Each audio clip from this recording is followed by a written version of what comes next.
గెలుస్తామా ఓడిపోతామా అనే చిక్కు ప్రశ్నకు సమాధానం ప్రయాణం మాత్రమే. అంటే గెలుస్తామా ఓడతామా అనేది పట్టించుకోకుండా మనం రోజు చేసే పనిని మళ్ళీ మళ్ళీ చేస్తూనే ఉండాలి. రిజల్ట్ గురించి అసలు పట్టించుకోకూడదు, కేర్ చేయకూడదు అనమాట. అప్పుడు మనకి భయం అనేది దరికి రాకుండా ఉంటుంది.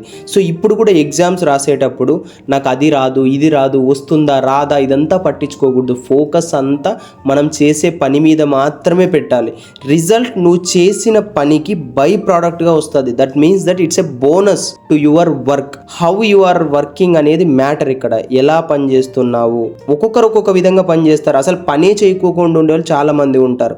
కొంతమంది పనిని చాలా డిఫరెంట్గా చేస్తారు. దట్స్ ద మ్యాటర్ అనమాట. మెయిన్ పాయింట్కి వస్తే ఈరోజు మనం శ్రీ సామకోటి మహేష్ సార్ వాళ్ళ ఇంటికైతే సైట్ విజిటింగ్ అయితే వచ్చేసామన్నమాట. సార్ గారికి ఇక్కడ మంచి క్వాలిటీ సోఫాస్ అండ్ మ్యాట్రెస్ అనేది రిక్వైర్మెంట్ ఇక్కడ ఉంది. మనం మెజర్మెంట్స్ తీసుకొని మంచి క్వాలిటీ మెటీరియల్ అంతా చూపించాము. సార్ గారికి శ్రీ రత్నాకర్ సార్ గారితో కూడా పరిచయాలు ఉన్నాయండి. Thank you sir. అక్కడ నుంచి మనం పుట్టపర్తికి అయితే బయలుదేరామండి. లాస్ట్ వీడియోలో ఒక పెద్ద ప్రాజెక్ట్ అనేది పుట్టపర్తిలో చేస్తున్నామని చెప్పాం కదండి. అప్కమింగ్ లో ఇది పెద్ద లాంచింగ్ కూడా ఉందని చెప్పాను. ఇక్కడ కొంచెం ఎక్స్ట్రా వర్క్ యాడ్ కావడం వల్ల మెజర్మెంట్స్ కోసం మళ్ళీ రావడం జరిగిందండి. మా పుట్టపర్తిలో స్వామి సేవ అనే పేరుతో చుట్టుపక్కల విలేజెస్ కన్నీ వెళ్ళి సేవ చేస్తూ ఉంటారండి. ఈ Eshwaramma school students, trust students చాలా మంచి కార్యక్రమం అండి. అక్కడ నుంచి మా గురువు గారు శ్రీ సి చంద్రశేఖర్ సార్ గారిని కలవనీకి నేను కొత్త చెరువుకి అయితే బయలుదేరానండి. సార్ గారితో కొంచెం వర్క్ ఉండడం వల్ల నేను కలవనీకి అక్కడికి వెళ్ళాను. దారిలో మౌర్యాని ఫ్రెండ్స్ కూడా కలిశాను. తిరిగి మనం లగ్జరీ హోమ్స్ బుక్కపట్నానికి అయితే వెళ్ళామండి. నాని సార్ గారు వాళ్ళ అమ్మగారితో వచ్చి సోఫా రిక్వైర్మెంట్స్ అన్ని మన లగ్జరీ హోమ్స్ లో చూసారండి. చాలా రోజుల తర్వాత నా వెల్ విషర్ అయిన అన్నను కూడా నేను కలుసుకున్నాను.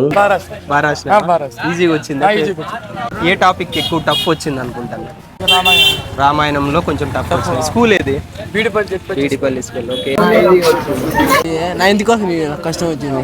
భారీతో రాసినా అన్న. అంతా ఓకేనా? అంతా ఓకే అన్న. ఏది టఫ్ గా అనిపించింది? ఏది టఫ్ గా అనిపించింది? అంతా ఈజీగా ఇచ్చినాడు అన్న. పేపర్ ఈజీగా తెలుగు వరకు అయితే ఈజీగా వచ్చింది అన్న. ఎట్లా రాసినావు నాన్న? ఈజీగా వచ్చిందా? అవునా, ఈజీ ఉంది నాకు. ఏ స్కూల్ నువ్వు? వాడది స్కూల్. All the best. బాగా ప్రిపేర్ కావట్లే, సరేనా? నా పేరు బి రవితేజ, పుట్టపర్తి. నమ్మచ్చు, ఏం ప్రాబ్లం ఏం లేదు సార్. ఇప్పుడు మీరు ఆన్లైన్ లో ఏదైతే చూసారో ఫోటో యాస్టి సేమ్ అదే ఉందా లేదంటే మార్చి ఇస్తాను? లేదు, అదే ఉంది. Same model. అదే సేమ్ మోడల్ ఉంది. Honest person.